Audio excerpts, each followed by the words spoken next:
शक्ति का स्वरूप होती है। कहते हैं कि जिस घर में नारी का सम्मान नहीं होता वहां से ईश्वर भी रूठ जाते हैं। इस वक्त मैं मौजूद हूँ इलाहाबाद प्रतापगढ़ के नजदीक स्थित गांव तिवारी महमूदपुर में, जहां पर हम बात कर रहे हैं आधी आबादी की। आधी आबादी इस देश की महिलाओं से है और इस वक्त हम इस गांव की महिलाओं से खास चर्चा करेंगे उनकी बारे में, उनकी समस्याओं के बारे में। और सबसे पहले रुक करते हैं इस गांव की प्रधान का। महिलाओं को अपनी बात बोलने की कितनी आजादी है इस वक्त? पूरी आजादी है, कोई दिक्कत नहीं है। अब पहले में और अब में बहुत फर्क हो गया है। औरतें अब सशक्त हो गई हैं, शिक्षित हो चुकी हैं। अपनी हर बात को वो कह रही हैं और करवा भी रही हैं, दोनों चीजें हैं। पहले लोग घूंघट में थी, अगर ऐसा होता तो महिलाएं आगे नहीं आती। और मैं खुद एक प्रधान हूँ तिवारी महमूदपुर से, यहाँ के लोगों ने मुझे चुना है तो बहुत बड़ी बात है। और सारी तिवारी महमूदपुर की लेडीज जो हैं बहुत अच्छी हैं और सब बहुत आगे जा रही हैं, कोई दिक्कत नहीं है। अच्छा पूनम जी, आप ये बताइए कि अगर हम शिक्षा की बात करें तो गांव की जो बच्चियां हैं उन्हें पढ़ाई करने का, एजुकेशन की कितनी सुविधाएं मिल रही है? क्या बच्चियां घर से बाहर निकल पाती हैं शिक्षा के लिए?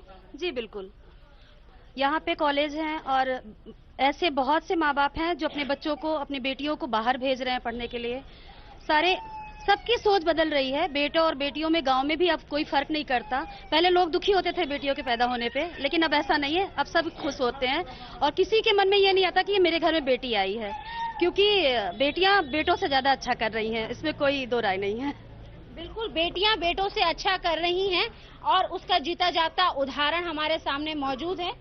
यहाँ पर और महिलाएं मौजूद हैं, हम उनसे भी जानना चाहेंगे उनको क्या क्या समस्याएं यहाँ पर हुई हैं। जैसे पहले बहुत ज्यादा महिलाओं को पर्दे में रहना पड़ता था, क्या अब उन चीजों में बदलाव आया है? क्योंकि मैं यहाँ पर देख रही हूँ ऐसी कई महिलाएं हैं जिन्होंने अभी भी पर्दा किया हुआ है, तो क्या अभी भी औरतों को इतना अधिकार नहीं मिला? ये हमारे संस्कार हैं, हम लोग देंगे तो बहू ये चलेंगी आगे, ठीक है ना? बिल्कुल, ये हमारे संस्कार हैं, बड़े बुजुर्गों की यही सोच है। यहाँ पर और भी बहुत सारे लोग हैं, हम उनसे भी जानना चाहेंगे। आप बताइए माता जी कि कितना बदला है समाज? बहुत कुछ बदल गया है और आशा है कि बुलंदी पर जाएगा। हम तो इस गांव की कभी सोच नहीं रहे थे कि ऐसा ये उन्नति होगी। जैसा कि पहले होता था कि अगर घर में बेटी पैदा होती थी तो लोग बहुत दुखी होते थे, जश्न नहीं मनाते थे, मिठाइयाँ नहीं बंटती थी। लेकिन जब बेटा होता था तो घर में डांस भी होता था, मिठाइयाँ भी बांटी जाती थी। लेकिन आज भी क्या वही स्थिति है या अब समय बदल गया है? आप बताइए। बहुत समय बदल गया, अब समय में कुछ कमी नहीं। कैसे समय बदल गया है? पढ़ाई लिखाई दवाई सब आगे चल गई। अगर घर में बेटी होती है तो आप लोग खुश होते हैं? कुछ नहीं होती का बेटी, हम न वही बेटी, हम होते एक बेटी यही, तो बेटी से तो बेटा यही है। घर में आपके बेटी है, आप अपनी बेटी को स्कूल भेजती है पढ़ने के लिए? नौकरी चाकरी भी पा गई हमारी बेटी। अगर हम गांव की बात करें, गांव की विकास की बात करें, जन सुविधाओं की बात करें तो इस गांव में हमने देखा कि शौचालय की सुविधा अभी भी नहीं है।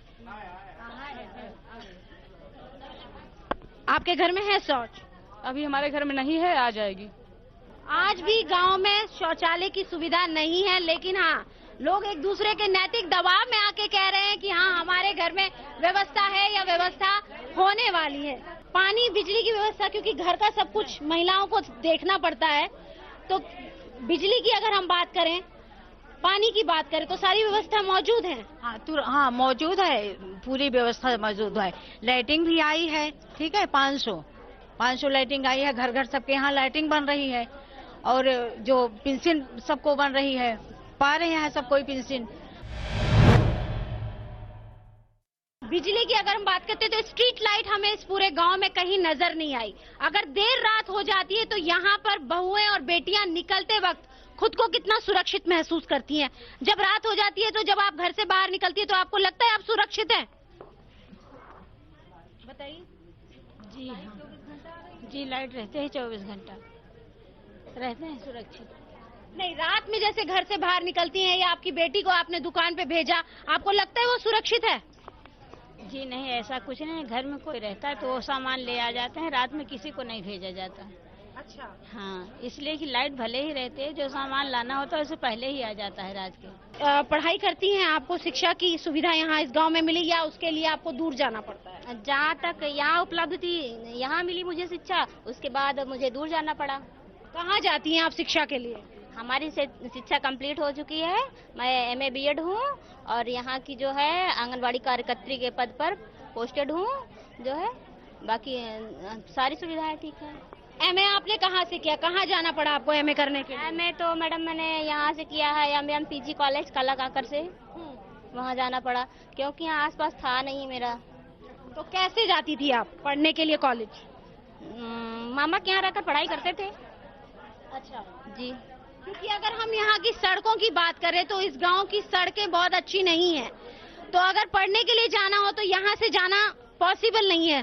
तो उसके लिए रिश्तेदारों के घर जाके, जो शहरों में रहते हैं उनके घर जाकर आगे की शिक्षा, आगे की पढ़ाई करने के लिए घर की बेटियों को जाना पड़ता है और उसके बाद वो अपनी आगे की पढ़ाई कर सकती हैं। हम ये जानना चाहेंगे कि क्या पुरुषों के मुकाबले में महिलाओं को यहाँ पर बराबर का अधिकार मिलता है? अरे हमारे घर में सभी चलाते हैं, हम चलाते हैं, आदमी रहते हैं तो चलाते हैं। आप नौकरी करती हैं? नहीं। तो फिर घर कौन चलाता है, कौन रोजगार कौन लाता है? घर बाहर आदमी कमाने जाते हैं, घर में हम लोग देखते हैं और कौन देखते हैं? घर का चूल्हा चौका आप देखती हैं, बर्तन धोना और सारी साफ सफाई आप करती हैं, कमाने का काम पुरुषों का है।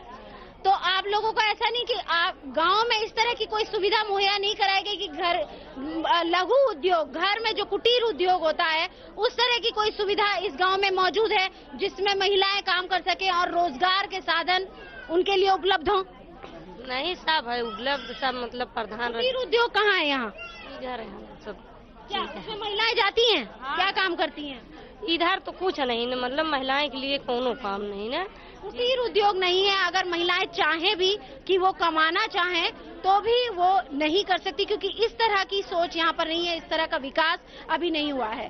गांव की महिलाओं के लिए पेंशन की क्या सुविधा मौजूद है? क्योंकि सरकारें कहती हैं कि हमने महिलाओं के लिए रोजगार व्यवस्था रखी है, जो विडोज हैं उनके लिए पेंशन की व्यवस्था अलग है। तो यहाँ पर आप बताइए, क्या पेंशन की कोई व्यवस्था है? आप बुजुर्ग महिला, आप लोग, हम विधवा हुई है 10 साल आए गए, उसके बाद आदमी खत्म हो गए, 4 बच्चा, 3 लड़की 1 लड़का, कोई पेंशन आप बनी नहीं हुई हमारी। आपकी कोई पेंशन नहीं बनी? तो आप क्या चाहती है? पेंशन बने, महिलाओं के लिए पेंशन बने, गांव की महिलाओं के लिए जो कि बुजुर्ग महिलाएं हैं, 60 साल से ऊपर हैं, उनके लिए पेंशन बने? हाँ, जो 60 साल के है सबके लोग के पेंशन बनाए।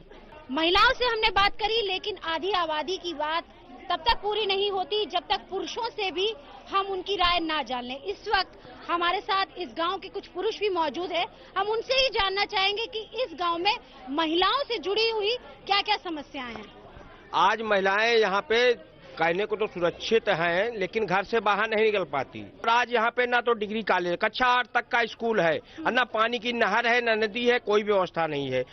और ना तो डिग्री कॉलेज है, ना छोटे बच्चों का अच्छा कॉलेज है, एक मिडिल स्कूल है और एक प्राइमरी स्कूल है। इसके अलावा ना तो यहाँ पर प्रतापगढ़ जाना हो या इलाहाबाद जाना हो, ना तो रोडवेज की कोई व्यवस्था है, न कोई साधन है। यहाँ पे स्वामी प्रसाद मौर्य कई बार मंत्री रहे, रघुराज प्रताप कई बार मंत्री रहे, लेकिन इस क्षेत्र की पूरी तरह से उपेक्षा हुई है और यहाँ पे विकास नाम के मात्र कुछ नहीं हुआ। इस गांव की अगर हम बात करें तो यहाँ पर जो सबसे गौर करने वाली बात है कि सिर्फ 8th क्लास तक ही बच्चे शिक्षा ग्रहण कर सकते हैं। उसके आगे अगर वो पढ़ना चाहे तो यहाँ पर ऐसी कोई सुविधा मौजूद नहीं है। बच्चियां क्या, बच्चे क्या, कोई यहाँ पर आगे पढ़ाई नहीं कर सकता। उसके लिए उन्हें शहरों में ही जाना पड़ेगा, इलाहाबाद जाना पड़ेगा, प्रतापगढ़ की तरफ जाना पड़ेगा, यानी कि जिले में जाए या फिर शहर में जाए।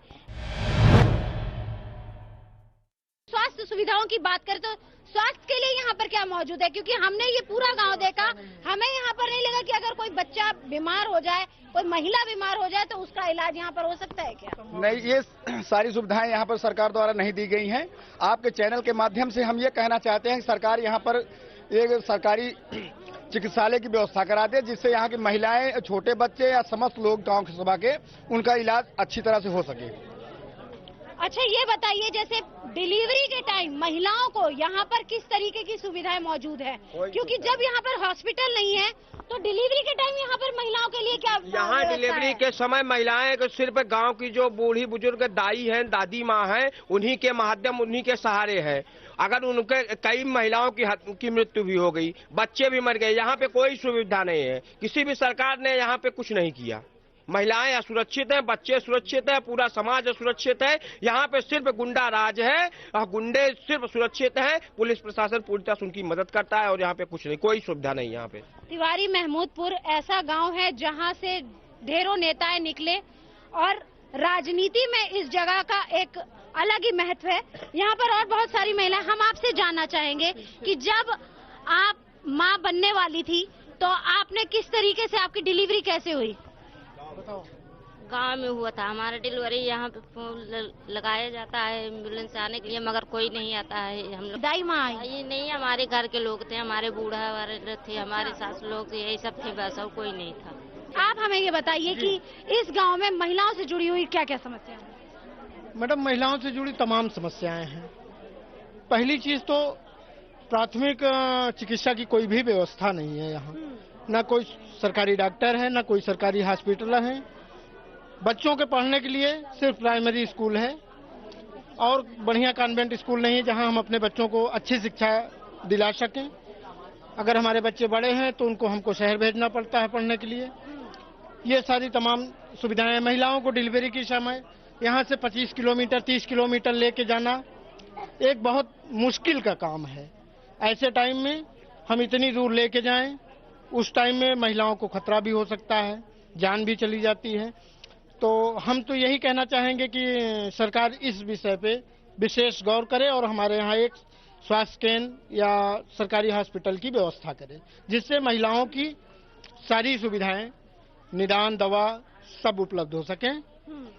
जी, प्राथमिक चिकित्सा की कोई सुविधा इस गांव में मौजूद नहीं है।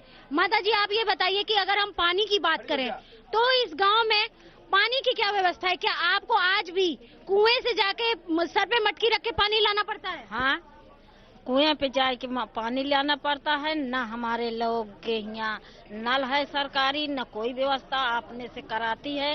वो भी जेठ बैसाख में पानी भी छोड़ देता है। पीने के तरसा कहूँ कहूँ से मिलता है। न नहर है, न सड़क है गत के चलने के बरे, न जौन आबादी है न वो भी गरीबों को मिलती है। मैं हाँ, और जौन है जो महिलाएं के तकलीफ होती है, मुझको बुलाता है कि देखो इसके बच्चा होएगा, मैं क्या करूँगा। मैं न पढ़ी न लिखी न कोई, हमको बुलाता है आधी आधी रात की, 12-12 बजे रात की, मैं जाती हूँ। ये गांव में क्या है अवस्था? कुछ दाई का काम आप करती हैं यहाँ की महिलाओं के? गांव में देख ले तो भैया और हमको कुछ मिलता नहीं है। अगर गांव चाह ले तो हमका गरीब की व्यवस्था से दाई दे था, वही मिल जाता। हाँ, और कुछ नहीं, न पौरुख है अब। हाँ, कि वही कह सके खा सकी, न अपना प्राणी है, न कुछ नहीं, कौनो वास्ता नहीं, न नारी न बाहा, कुछ नहीं मिल रहा है। जो कुछ बाबू जी की है लेकिन कर नहीं पाया। अच्छा ये बताइए, पानी की कोई सुविधा इस गांव में मौजूद नहीं है। महिलाओं को आज भी सर पर मटका रखकर पानी यहाँ पर लाना पड़ता है। इसके अलावा हम ये जानना चाहेंगे कि आज ये स्थिति कितनी बदली है। अगर हम समाज की बात करें, क्या महिलाएं पुरुषों के बीच में खड़े होकर, अगर उनके घर के जो पुरुष हैं उनके बीच में खड़े होकर बगल में बैठकर बात करती हैं, या आज भी पर्दे के पीछे खड़े होकर उनकी बातें सुनती है और बगल में बैठ के भी वो बात नहीं कर सकती? आज भी ऐसी स्थिति है क्या? हम लोग दबा है, निकल नहीं पाते, रास्ता नहीं है, रहे का ठिकाना नहीं, न खाए का ठिकाना नहीं है, न चले का ठिकाना है, न कोनो सुविधा नहीं है। पानी तो सर पे दूरी से लेके आवे के पड़त है। आप बताइए कि घर के जब पुरुष कहीं पे बैठे होते हैं, वहाँ पर आप बैठ के बात कर सकती हैं या आपको पर्दे के पीछे ही खड़े होकर उनकी बातें सुनने पड़ती हैं? आप बताइए। अपने से बड़े रहा है तो पर्दे में रहा पड़ा था। हाँ। आप नहीं चाहती ये स्थिति बदले? आप नहीं चाहती ये स्थिति अब बदले? नहीं बदले चाहिए, बदलना चाहती है लेकिन बदल नहीं पा रही है ये स्थिति। तो इसके लिए जिम्मेदार कौन है? सरकार है और क्या है, प्रधान जी तो है ही नहीं है। नहीं, ऐसा नहीं लगता कि काफी हद तक महिलाएं भी इस बात के लिए जिम्मेदार हैं कि वो अपनी आवाज बुलंद नहीं करती और वो नहीं कहती कि अब हम बहुत छुप छुप के जी लिया और हमें भी समानता का अधिकार चाहिए? मिला ही चाहिए हमको सम्मान के अधिकार। महिलाएं चाहती हैं कि उन्हें भी समानता का अधिकार मिले, वो भी पुरुषों के साथ बराबरी करें। अच्छा, आपके घर में कितने बच्चे हैं? हमारे 5 बच्चे हैं। 5 बच्चे हैं। बेटियां कितनी हैं, बेटे कितने हैं? 4 बेटा 1 बेटी है। अच्छा, तो 5 बच्चे पढ़ते हैं? 3 पढ़ा तो है। 3 कौन? 2 पढ़ के बाहर चला गया है। हाँ। 10 तक और 3 ही पढ़ा था। बेटी पढ़ती है आपकी? बेटी जाती है स्कूल? कौन सी कक्षा में पढ़ती है? 7 में। 7 में पढ़ती है। ये यहाँ पर स्कूल 8वीं क्लास तक है और जब वो 8वीं पास कर लेगी तो उसके बाद उसको शिक्षा मिलेगी या वो घर में बैठेगी चूल्हा चौका करेगी? बाहर भेजना पड़ेगा। अच्छा, या स्कूल नहीं है तो कहाँ लगे पड़ेंगे। तो आप चाहती हैं कि आपकी बेटी पढ़े? और का सब बाहर चाहते हैं अपने बेटी बेटा का। ये एक समाज में हम कह सकते हैं कि गांव में भी अब ये बदलाव है। हर माँ चाहती है कि उसकी बेटी पढ़े, आगे बढ़े और बेटों के साथ कंधे से कंधा मिलाकर चले। आधी आबादी की आवाज में आप सभी का एक बार फिर से स्वागत है। हम बात कर रहे हैं महिलाओं की, उनके हक की। आज भी अगर हम बात करें समाज की तो बेटियों की शादी करने के लिए दहेज देना पड़ता है। यहाँ पर बहुत सारी महिलाएं मौजूद है, उनके भी घर में, हर किसी के घर में कोई ना कोई बेटी होगी ही और उसकी शादी भी उन्हें करनी होगी। तो उसकी शादी के लिए क्या आज भी दहेज देना पड़ता है? आपकी बेटी अगर पढ़ी लिखी है तो आपको लगता है आज भी दहेज देना चाहिए? बताइए। हाँ, देना चाहिए। अभी सब चीज की सुविधा हो पर हो तब तो ठीक है, सुविधा कुछ है ही नहीं है तो क्या किया जाएगा। नहीं, बेटी की शादी की हम बात कर रहे हैं। बेटी की शादी की खुशी हर माँ बाप को होती है। अगर बेटी आपकी पढ़ी लिखी है तो आपको लगता है बेटी बेटा के बराबर है, तो फिर दहेज किस बात का? हाँ, दहेज नहीं लगना चाहिए, नहीं देना चाहिए। आप क्या कहती हैं? अगर आपकी बेटी है, बेटा है आपका, तो आप अपने घर में जब बहू लाएंगी तो क्या चाहेंगी? वो अपने साथ अच्छे संस्कार लेकर आए या ढेर सारा दहेज भी लेकर आए? नहीं, हमें अच्छे संस्कार लेके आए जो अपने बड़ों की इज्जत सम्मान करे। हमें दहेज की जरूरत नहीं है, हमें संस्कारी बहू चाहिए, दहेज नहीं चाहिए। अगर वो पढ़ी लिखी है तो आप उसे अपने बेटे के बराबर ही हक देंगी? जी, अगर पढ़ी लिखी है हमारी बहू तो हम अपने बेटे के बराबर ही करेंगे, नहीं तो वो घर गृहस्थी संभाल सके, अपने सम्मान को अपनी इज्जत दे सके। अच्छा, आप बताइए, आप क्या चाहती हैं कि ये जो हमारे समाज में इतने सालों से कुरीति चली आ रही है, दहेज देना पड़ता है बेटी की शादी से पहले, और गाँव में, शहरों की बात छोड़ दें, अगर हम गाँव की बात करें तो आज भी गाँव में ये स्थिति है कि देना पड़ता है। तो आप क्या चाहती हैं कि आज भी ये स्थिति बनी रहे या आगे अब समाज में बदलाव होना चाहिए? नहीं, समाज में बदलाव होना चाहिए, इसलिए कि अगर गांव में हमारे स्कूल रहेगा, हम लड़की को पढ़ा सकेंगे, हमारे पास पैसा रहेगा तो हम अपनी लड़की को पढ़ाएंगे तो हमको दहेज नहीं देना पड़ेगा।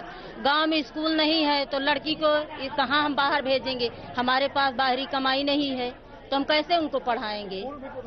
हमारे पास साधन नहीं है, रोड नहीं है। अगर हम खेत में शाम की जाना चाहते हैं तो कोई लाइट का सहारा लेंगे तब जाएंगे, उसमें भी डरते रहेंगे, इधर उधर कोई लखेगा, क्या करेगा, हमको डर लग रही है। 1-2 साथ में लेके जाएंगे। आधी रोड बनी हुई है, आधी नहीं बनी है।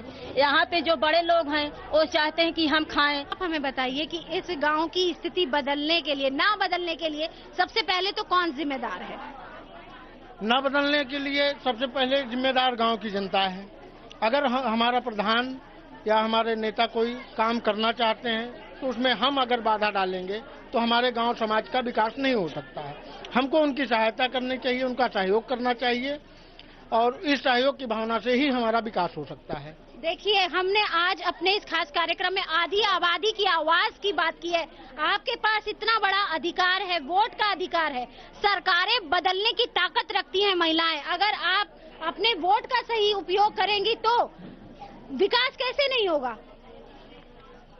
क्या लगता है? अरे बिल्कुल, वोट क्यों नहीं करेंगे, बिल्कुल करेंगे। लेकिन यहाँ जो बड़े लोग हैं वो छोटे लोग को आगे जाना नहीं देना चाहते हैं, तो हम लोग दब के अपने आप में पीछे चल जाते हैं। अच्छा, हम लोग पीछे चले जाते हैं, इसलिए कि आधी रोड बनी हुई है, आधी वैसे ही छूट गई है।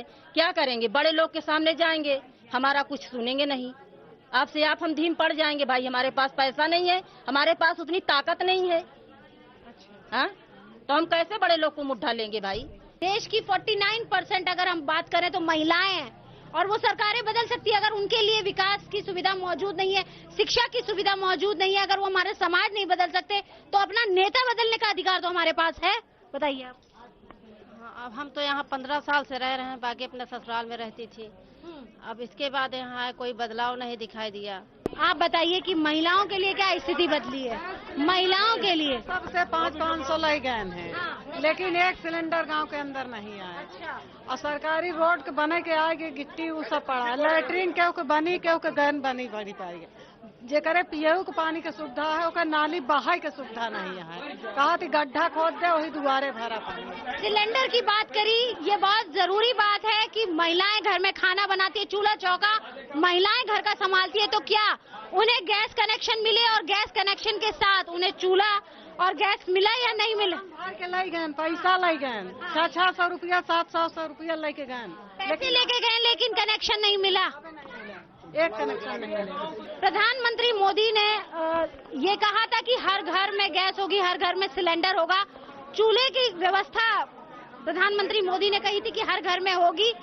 आप बताइए क्या ऐसा हुआ? आपके गांव की क्या स्थिति है? गांव की स्थिति ये है कि प्रधानमंत्री मोदी ने जो उज्ज्वला योजना चलाई थी, उसके तहत हर गरीब परिवार को जो है एक निःशुल्क गैस सिलेंडर प्लस उसका पूरा किट दिया जाता था।